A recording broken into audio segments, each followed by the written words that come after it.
Welcome back to Mastering Retail, a podcast brought to you by Digital Commerce at Essential. If you tuned into our last episode, you should be familiar with the word Omnichannel, which describes a retailer who sells through different channels.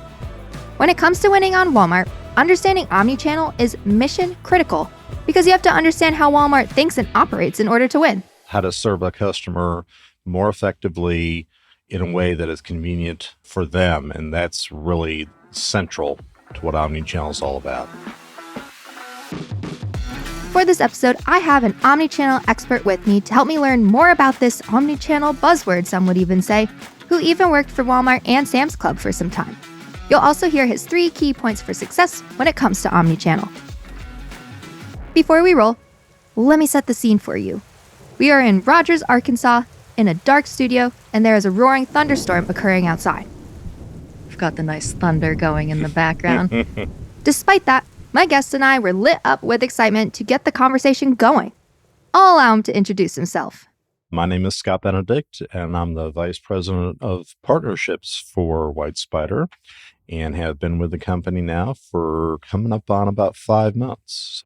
We view partnerships in 2 ways: internal inside the Essential family, and then with external companies. And in both cases, what I'm charged with helping to do is bring together the capabilities of not only White Spider, but those of our partners as well, to find new and expansive ways to serve our clients, to help them be more successful on Walmart.com and through others, members of the Essential family, other platforms as well. So really trying to make those connections to benefit our clients is key to what I do.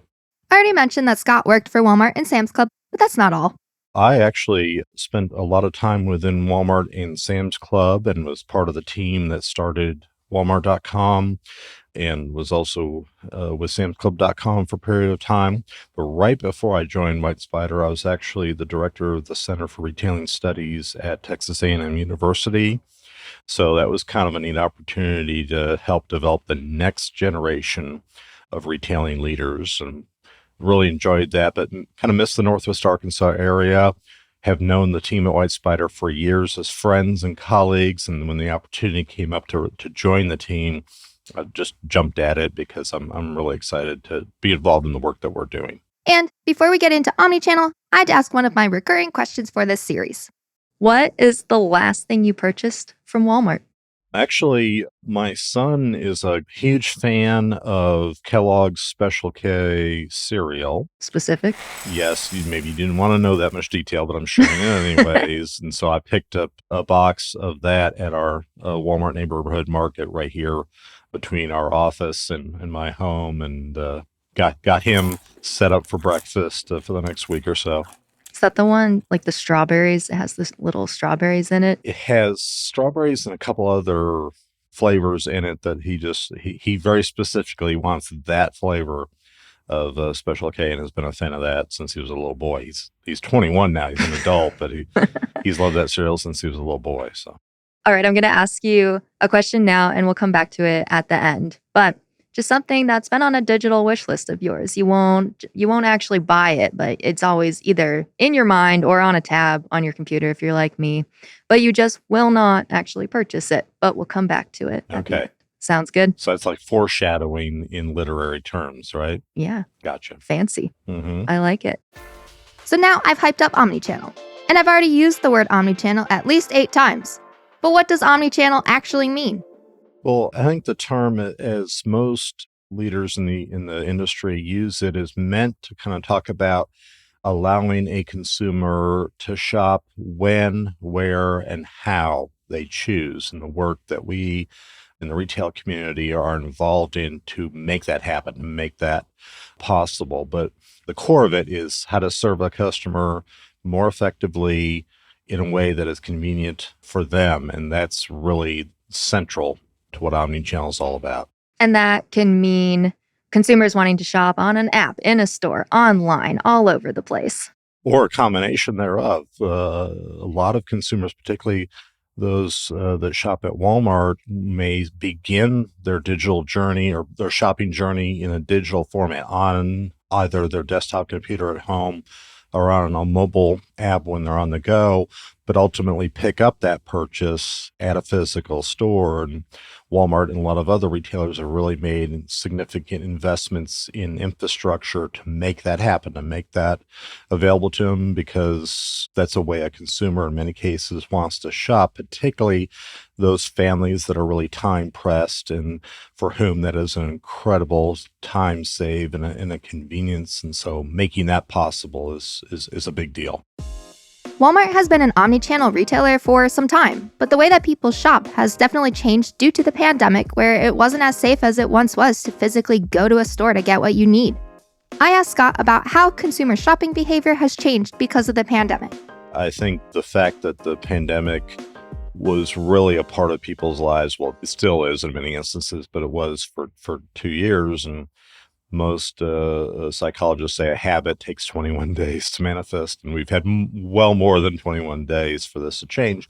But the convenience of it and the trust that a lot of retailers have earned on the part of the consumer that says, hey, you've taught your associates to go pick fresh items for me, pick fruits and vegetables, things I would normally only do myself. I now have confidence that you at Walmart or other retailers, you can do that very, very well. And so now, particularly for those folks that are time starved, for people who are maybe still part-time in the office, part-time working at home, this kind of convenience is going to stay. Yes, people are returning to stores, and it's interesting to watch the retail trade press. So, e-commerce is falling back down. No. It's a comparison on any given day or what was going on the year prior in a very dynamic situation. But overall, omnichannel is clearly at another plateau, and it's going to remain part of, I think, consumers' lives moving forward. This podcast is all about providing suppliers with the information they need to win on Walmart. But a lot of the innovation that occurs within omnichannel comes from the retailers themselves, and then suppliers have to just adapt and figure things out. I asked Scott how he would advise suppliers to manage this, and he actually told me about one of the most important interactions that a consumer has on their omnichannel journey. Well, it's interesting because if you've been involved in e-commerce for as long as I have in my career, you can recall days where an item detail page was a very bare bones, rudimentary way of telling the story of a product on a web page. And technology has enabled brands through retail partners like Walmart and others to really go very, very deep in a discussion about the item, its attributes, what it can be used for. In the case of general merchandise items, here's what it looks like assembled versus in its box. Here's what it looks like being used. You can kind of create use case ideas for the consumer. You can use rich media elements like video.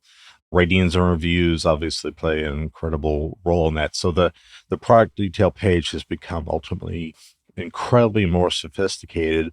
I would argue that every other aspect of digital, every other aspect of e-commerce, all exist to drive a consumer to the product detail page, because that's where the decision to buy or not buy, or where the page influences a purchase. You may not hit the buy button on the digital device. You may be using it as you're there in a physical store, and you get the information that allows you to make that purchase decision. I think the power of that specific part of e-commerce and digital retail is the power of the product detail page.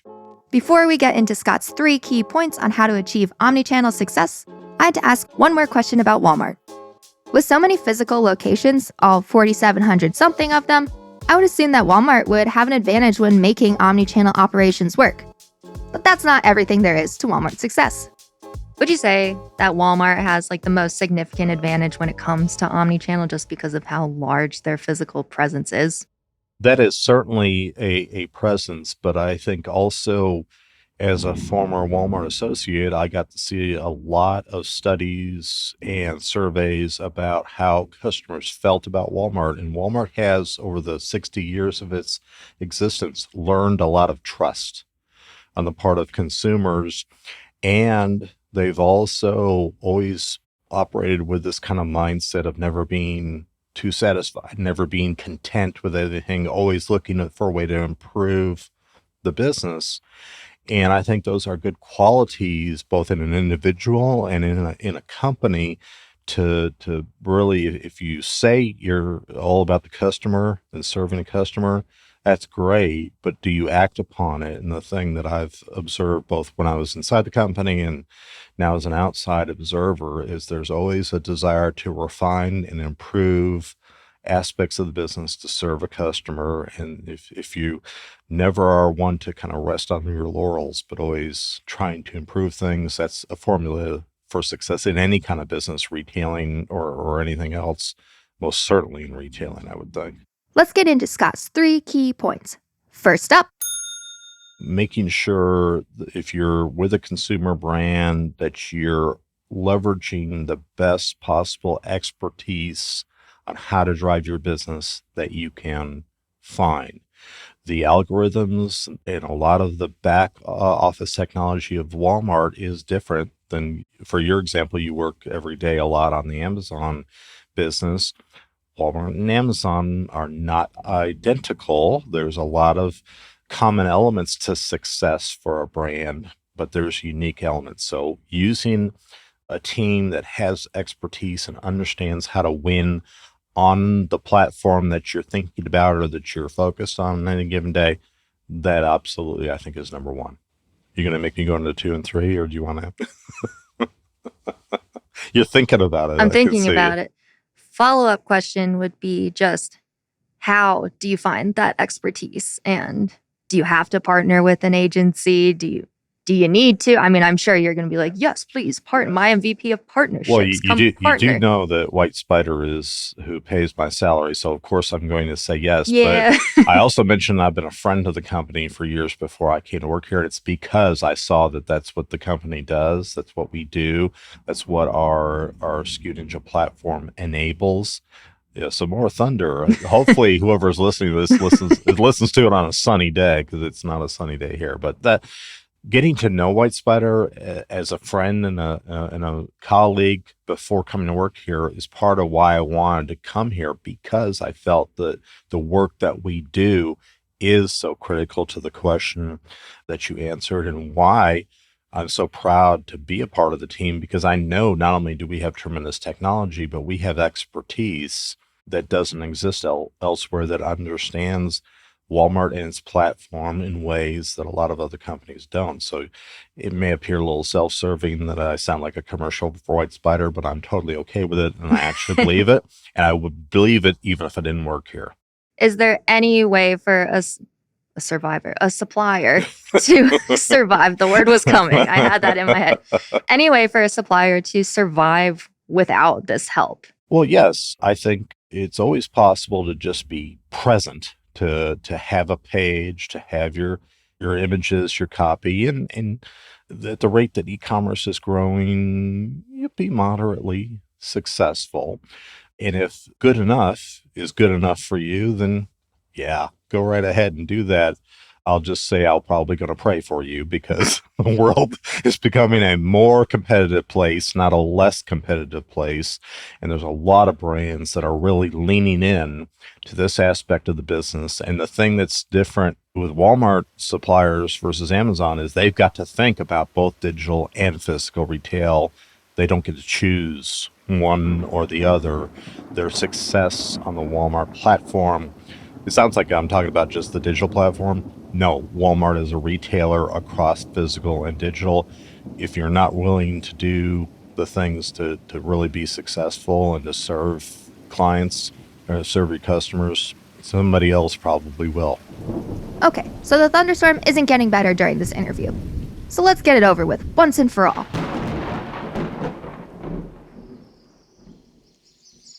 Ah, that's better. Let's get back on track.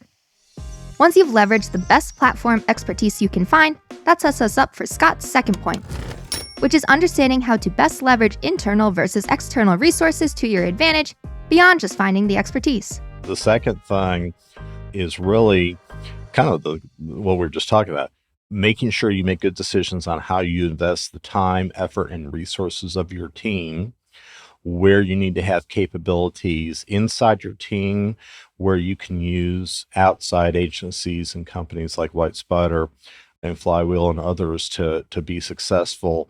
Those are, I think, decisions that on the part of team leads, someone who's responsible for the Walmart and Sam's Club business every day, make those thoughtful decisions and be adaptable to the fact that a good decision today may not be good 6 months from now, may not be good a year from now, but think it through, be adaptable, and make investments that are directed towards driving the whole business with Walmart instead of just one piece of it. Before we get into Scott's third point, I needed to know more about what it's like as a supplier to work with an omnichannel retailer. How are points of contact set up with Walmart when the Walmart teams are probably pretty siloed, representing the physical store and digital marketplace of Walmart separately? Or are they? This will tie back to my experience at Texas A&M and being an educator for a few years. I argued very strongly both with our administration and a lot of the corporate partners that we work with that the skills that tomorrow's leaders in our industry needed could not be segmented in this is a brick and mortar expert and this is an omnichannel or a digital expert. They really have got to become more intertwined because that's the way the business is headed. Now, among the leaders and the professionals running the business today, you're seeing a lot of both retailers and consumer brands consolidate those teams into one kind of holistic or owner of the business and driving results. And so you're seeing that it's not quite siloed, to use your word, which I've been known to use myself. Teams are becoming less siloed, both at retailers and consumer brands. We see it here in Northwest Arkansas with a lot of teams that support Walmart and Sam's Club, as well as Walmart and Sam's Club themselves. Those teams are very much consolidated in merchandising, in marketing, in operations, and supply chain, and various other functions. So I guess how I answer your question is it's evolving and changing, and the expertise that's expected of leaders in our industry is that they aren't overly segmented. They understand both. As a recap, Scott's first point was that suppliers need to find the right platform expertise. His second point was that suppliers need to figure out what resources they have and what tasks need to be internal versus external. This brings us to Scott's last point, which is different from what I've heard so far throughout recording this podcast series. A lot of brands in this area invest in interns and internships to create a pipeline of talent on their team, just like Walmart and other retailers do. And my third thing you must do is don't view that as a passive investment. Oh, yeah, we're going to have some interns and, it'll be nice. Those are the future leaders of your business. And just like we were talking about earlier, getting them exposed to the business, and then obviously if they're good, hiring them as permanent members of your team once they get out of school, that kind of management of talent on your team is going to become more and more important because the competition for high quality talent nationally, as well as here in Northwest Arkansas, where every team wants to have the best people so they can drive their business at Walmart and Sam's Club. Well, the competition for talent is going to become more, not less intense. So doing things like internships and hiring decisions have got, however deliberate and thoughtful they had to be before, they need to be more so today because those talent decisions, those hiring decisions will drive your business in the future in ways that you can't even imagine today. When I think about that, I 100% agree with you. But I also I was that kid. And then now I think I'm here and this is great, Yes. But to actually ever be in retail leadership, that's it feels like it's going to be 40 years down the road. It's there's this big kind of gap. And of course, you're working your way up as far as you can. But I'm yes, we invest in the future. And then I am the future. Yes. But I'm yes, I will fix your titles and your bullets for you. Woohoo! But do you think, my real question out of that was, do you think that retail leadership, the average age of retail leadership will kind of crawl its way younger over time? No, And here's why. And this is going to appear to be self-serving because I am slightly older than you. But I think that having historical context and understanding holistically of retail means that a combination of leaders on your team that are at various states or stages of their career means that everyone has a perspective rooted in where they are in that journey that can be valuable to a team. And even though we're in a very digital world, stores still matter. Understanding physical retail still matters. And in many cases, great sales leaders are great consultants and concierges, to go a little mafia on you there, are great counselors to their merchants, to their buyers, because particularly if they have a more holistic view of the industry and of the business and really understand their category, not just their items or their brand, but understand the category holistically, they can be such valuable partners to their retailers, to their buyers. That becomes just another way to deepen a relationship with your retailers that, as a former buyer, I can tell you, I had those people. I had those supplier partners who weren't just a supplier of merchandise, but they were counselors, they were guidance. I don't want to call them guidance counselors, but they really were smart friends who helped you be successful. In some cases, would advise you with a level of candor that maybe you wouldn't get from other places, but needed to hear to be successful. So I think that that's kind of a valuable thing. So what you're saying is that I still have 30 to 40 years until I'm Yeah. Doug McMillan. Yes. Well, okay, it may not be 40, but you do have, and bear in mind, I haven't given up competition, even though I'm 5 years older than Doug, but we all want to be the CEO, right? No, I know, but Yeah. And I told my students this at Texas A&M. It's the one thing I absolutely love about retailing, no matter what role you play in the ecosystem, is it's never dull. It's always exciting. It's always changing. And I've met enough folks in my career that know that's whether you're a brand, a product manager, a salesperson, a buyer, a marketer, it doesn't matter what your role is. This is a really exciting industry. And this is a very exciting time to be involved in it because our business, our industry is evolving so very rapidly. My last business-focused question for Scott before we wrapped up was, you're a supplier. How do you measure success in omnichannel? I feel like there's a lot of little factors, big factors that go into that. Yeah, good question. I think ultimately you can look at a lot of engagement figures through web analytics to understand who's arriving at your page, where did they come from, what action did they take, did they press a buy button or not, did they go and buy in a physical store based on that page, but did something happen as a result of engaging your page or your brand or your items online, and what did that lead to? I was involved in web analytics as part of my e-commerce business, and there's a term called bounce rate, which is someone went onto your site and then left without ever consummating a transaction. Bounce rate is bad, but it's an important measurement to say, did what the consumer, the user of the site encountered compel them to make a buying decision, or did you send them to a competitor or something like that? And I think those metrics that are engagement and traffic related really tell a story about whether all the work you're doing is driving towards a business result and serving a customer well. and we are back to his digital wish list. All right, we're going back to your digital wish list. Yes. That thing that you just won't purchase, and why?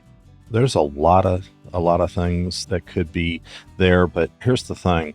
A lot of folks through the pandemic, with the increased use of Zoom or other platforms like Zoom, either did or did not put an effort behind what their persona was, what they looked like to other folks that they were talking to on their computers.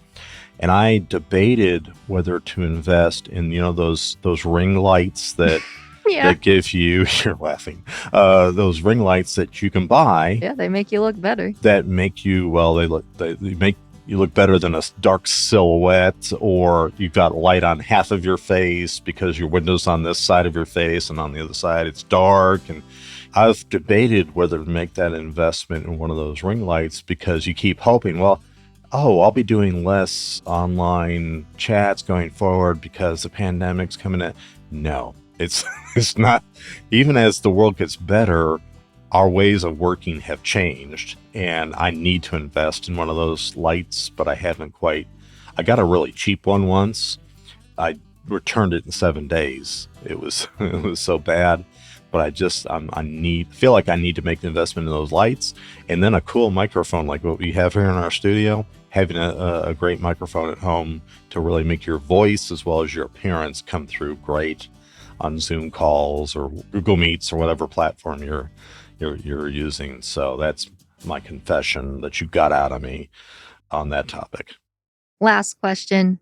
What is the best part about living in Northwest Arkansas? Here's what I'll tell you. And bear in mind, I have context as I answer your question of having lived here now 3 different times. I just moved back here to join White Spider. So this is the 3rd time I've lived in this area. And how I answer your question is there's a lot of exciting things going on in this area. The area is growing. It's becoming more diverse. There's a lot more things to do and entertainment options. And as a result, we're drawing a lot of different people from different parts of the country. So it's a much more diverse area now. It's not just everybody has a big bolt buckle and an F-150. I mean, that was kind of the Arkansas I arrived at when I first came here in the late 90s. But now it's a growing, really exciting, dynamic place to be. And even though the price of living has gone up a lot, it's still a lot more affordable than a lot of other parts of the country. And the people are just great. People are nice, and they're a lot of fun, and it's a great place, particularly to raise a family. My children grew up here, and I don't know that they'll ever leave. They love it here too. So that wraps up another episode of Mastering Retail. I know we intro this podcast season by saying that we're here to help you grow your e-commerce business, but hopefully you've picked up by now that not everything, especially when it comes to Walmart, purely revolves around e-commerce. In our next episode, we're going to get into catalog management, which will bring us closer to the digital side of your business on Walmart. Please continue to listen to this podcast to keep learning about winning on Walmart, and feel free to like, subscribe, follow us, all of that fun stuff. I am still your host for this series, Emma Irwin. You can find me at emma.irwin@essential.com, and feel free to reach out to get connected to someone within digital commerce at Essential who can help solve your business needs. The producer for this episode was Klaus Cancel, and our sound designer is Ina Satenji. See you next time.